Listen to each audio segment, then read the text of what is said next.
As water freezes into ice, the volume expands with about 10%. So in this experimental project, I tried to benefit from that force.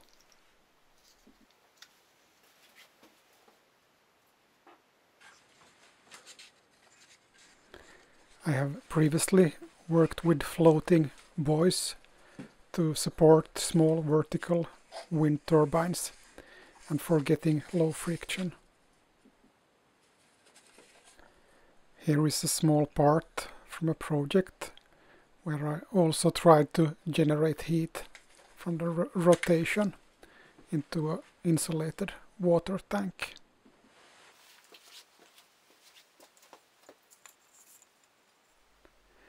Here is a simple magnetic pipette that I made for picking up metal shavings in the workshop.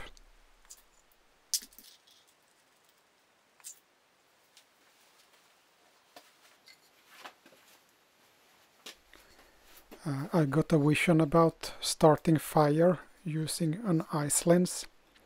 So this is a simple tool I made to grind that lens.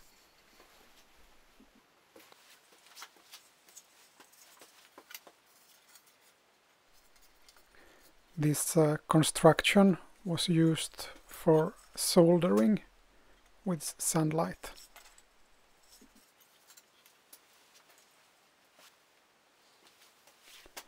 I have made several projects where I try to benefit from the volume expansion that occurs when water freezes into ice.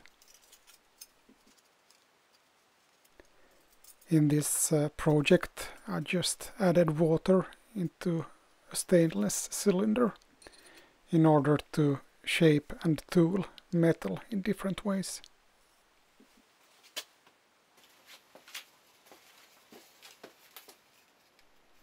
I also used ice to compress objects sideways and, for example, placed stones inside aluminum cans to get certain shapes.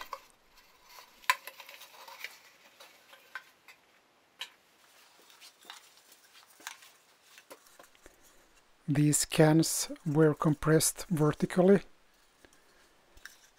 The force is huge as water freezes into ice, but the process is of course slow.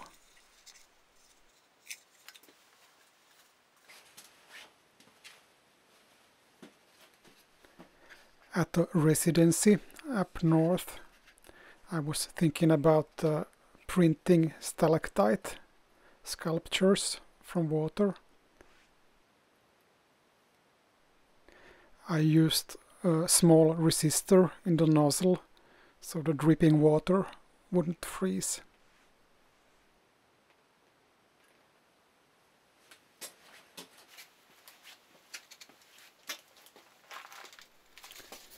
Here is a project where I thought about black carbon melting snow and the expression carbon sink. I used own firewood to make some charcoal and then made some black carbon graffiti.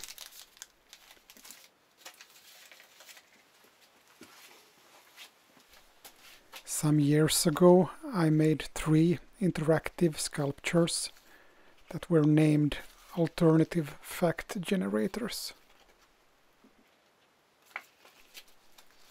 As a side project for the exhibition, I also presented actual facts in alternative ways.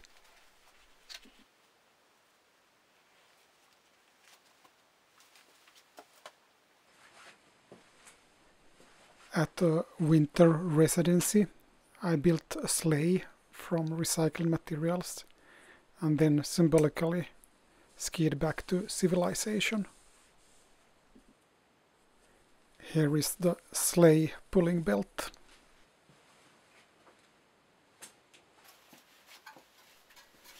I have made a triptych of sculptures in which renewable energy spins small music boxes.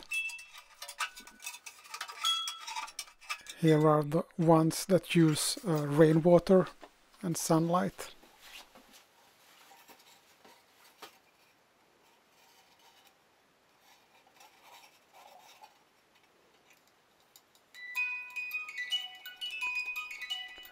The wind sculpture that played Blowing in the Wind by Bob Dylan was too big to fit into the post parcel.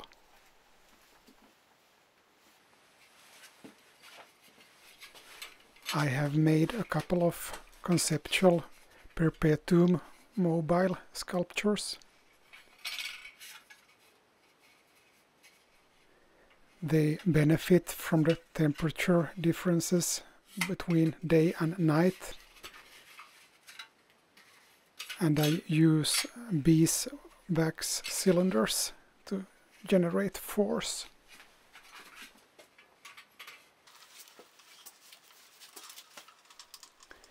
This whale sculpture uses a recycled bicycle pump and works as a wave-driven fountain.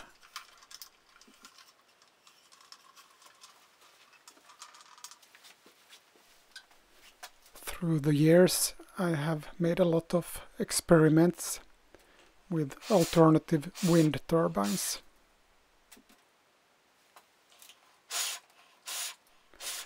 Biomimicry and low-tech solutions appeal to me, and by using recycled materials, it's possible to explore solutions almost with a zero budget.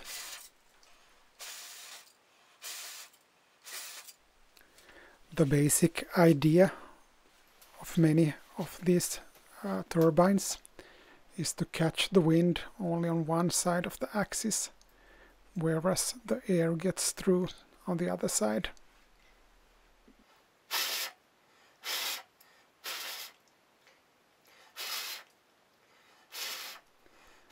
The function could be described as automatic sails.